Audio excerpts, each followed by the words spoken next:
To be honest ఏంటంటే వాడు ఎత్తాం గుర్తెట్టుకో, life లో నువ్వైతే హెచ్ఓ అనుకున్నావు, హెచ్ఓ అవడం కోసం ఫస్ట్ ఆఫ్ ఆల్ నువ్వేం చేస్తున్నావు, నీ వర్క్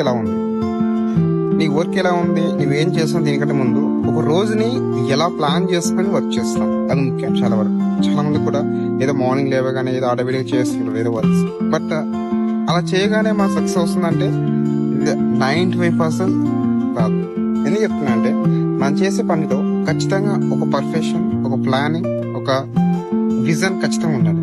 అప్పుడే ఆ పని అనేది పూర్తవుతుంది. Especially your goal, your dream. నిజంగా నీ యొక్క డ్రీమ్, నీ యొక్క గోల్ పెద్దవైతే ఖచ్చితంగా ఒక డైలీలో అంటే ఒక రోజులో ఖచ్చితంగా ప్లాన్ చేసుకొని పని చేయి. డెఫినెట్ గా తనకు ఒక ప్లానింగ్ ఉంటుంది, తనకు ఒక క్లారిటీ ఉంటుంది, తన దగ్గర ఖచ్చితంగా నీకు ఒక సాటిస్ఫాక్షన్ ఉంటుంది మైండ్ లో. Definitely achieve your goal. Don't miss. Thank you.